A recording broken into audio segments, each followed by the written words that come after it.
Hello guys, আমি Dipen. Welcome back to my channel. So এই ভিডিওর মধ্যে আমি কথা বলবো বেশ একটা ইন্টারেস্টিং বিষয়কে নিয়ে, যে বিষয়টা কিন্তু অলরেডি আজকের কিন্তু ঘটে গিয়েছে এবং আমাদের এত দিনের জিজ্ঞাসা এবং এত দিনের আশা যে শাকিব খানের নায়িকা কি হচ্ছে।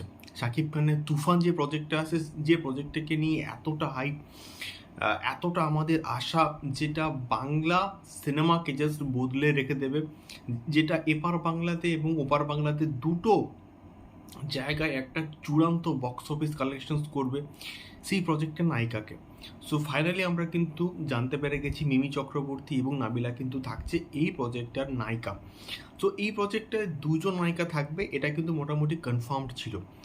সো একজন আমাদের এপার বাংলার কিন্তু থাকছে মিমি চক্রবর্তী, এবং ওপার বাংলা থেকে থাকছে হচ্ছে আমাদের নাবিলা, এবং যে কিনা আয়নাবাজিতে কাজ করেছে আগে।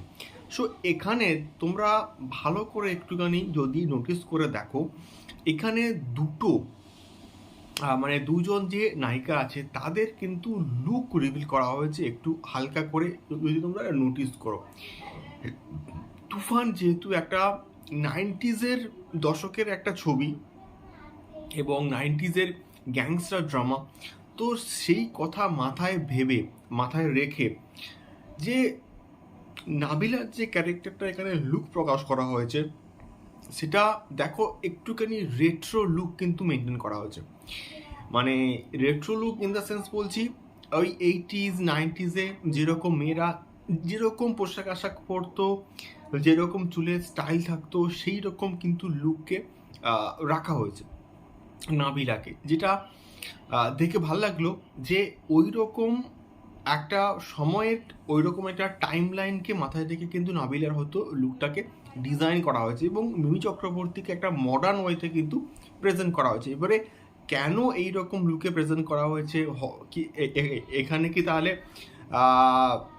নাবিলার যে ক্যারেক্টারটা হয়তো প্রাথমিক অবস্থায় শাকিব খানের প্রেমিকা, নাকি অন্য কিছু, বা কি বৃত্তান্ত, এখানে দুটো নায়িকার প্রয়োজন বা কেন?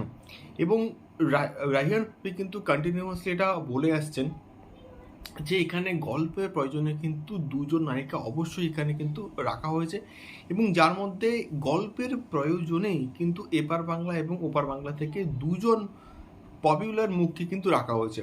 যেটা কেন, কি বৃত্তান্ত, বা এইরকম লুক কেন, একটা লুক মডার্ন, একটা লুক একটুখানি রেট্রো টাইপের, এগুলো কেন, এই সমস্ত প্রশ্নের উত্তর আমরা কিন্তু পাবো খুব শীঘ্রই যখন এটা মুক্তি পাবে। তো ফাইনালি অ্যাজ প্রমিসড হয়তো 13th মার্চ থেকে এটার শুটিং স্টার্ট হবে রামজি ফিল্ম সিটিতে। এবার দেখা যাক এই সমস্ত প্রশ্নের উত্তর আমরা এক্স্যাক্টলি কবে পাই। তোমাদের কি মতামত আমাকে অবশ্যই কিন্তু কমেন্ট করে শেয়ার করতে পারো। দেখা হচ্ছে পরবর্তী ভিডিওতে। টাটা।